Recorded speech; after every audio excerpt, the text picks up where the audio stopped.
Hey everyone, welcome back to the channel. Today, we're diving into a story that will chill you to your core. A psychological thriller that twists silence into something truly terrifying. Forget everything you thought you knew about peace and quiet, because we're talking about a silence that doesn't just block out the world, it answers back. Get ready, because this is the unsettling tale of the silence that answers back. Imagine a world where you could just turn off the noise. No chattering colleagues, no city traffic, no incessant notifications. Sounds like a dream, right?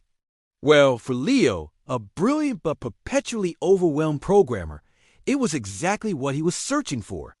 He was an early adopter, a tech enthusiast always on the hunt for the next big thing.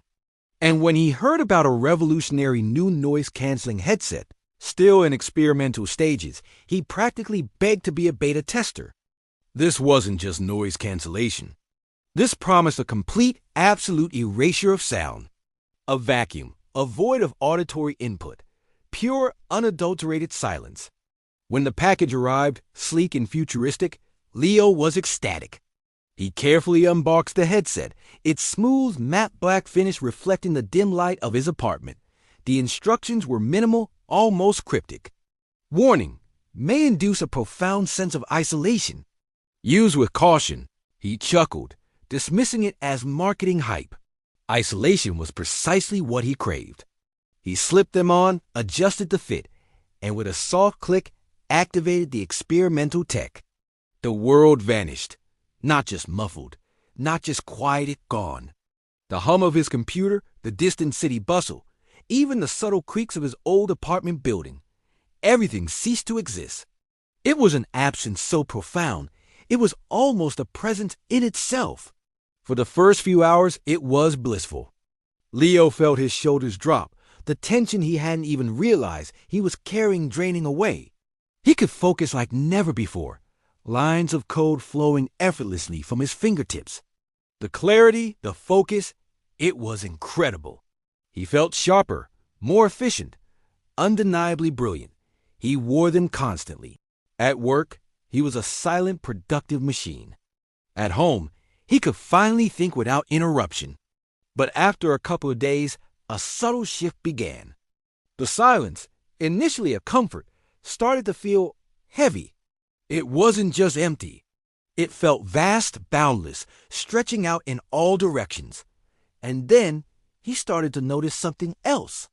A sensation, faint at first, like a gentle hum in the back of his mind. Not a sound, but a feeling of being observed. He brushed it off, attributing it to fatigue or the novelty of the experience. But the feeling persisted, growing more distinct with each passing hour.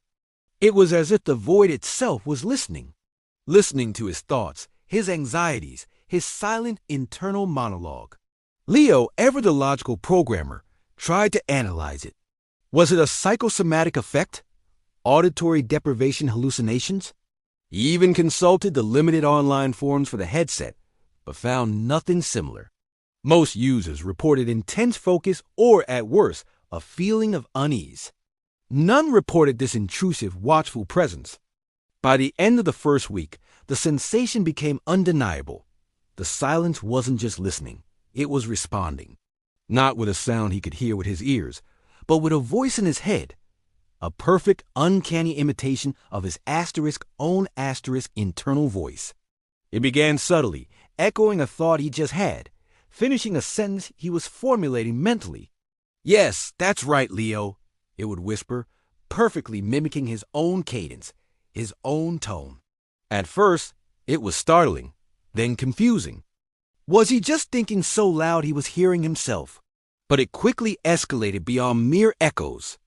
The voice began to offer suggestions, seemingly helpful at first. "Don't bother with that bug.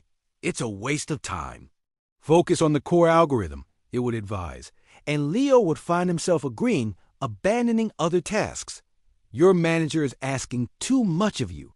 You deserve more recognition." These thoughts, once fleeting anxieties, were now affirmed, given weight by this internal echo. Then came the insidious part. The voice started to sow seeds of doubt about the people around him. It began with small, seemingly innocuous comments. Did you notice the way Sarah looked at you? She seems jealous of your progress. Or, your friend Mark is always asking for favors. Is he really your friend, or just using you?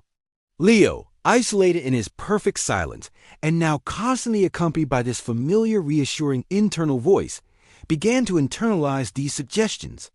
His colleagues, his friends, even his own family, they all became subjects of suspicion. The voice, his own voice, will point out minor inconsistencies, slight changes in demeanor, moments of perceived coldness. Your sister called you by the wrong nickname. That's not like her. Is it really her? It would whisper. Your parents seem different. Almost like they're trying to hide something. The world outside the headset, once vibrant and complex, started to seem fake, a poorly constructed stage play. The people in it, imposters. The voice in his head, his own voice, became his sole confidant, his only trusted source of information.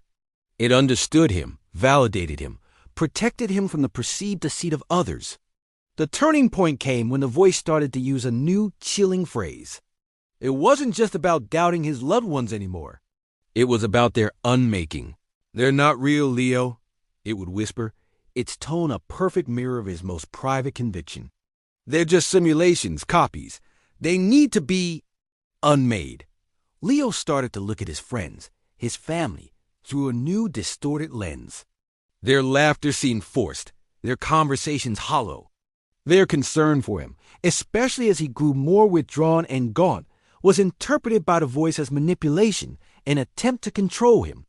They're trying to stop you from seeing the truth, the voice would insist. Don't let them. You know what needs to be done. He stopped eating properly. His apartment became a mess.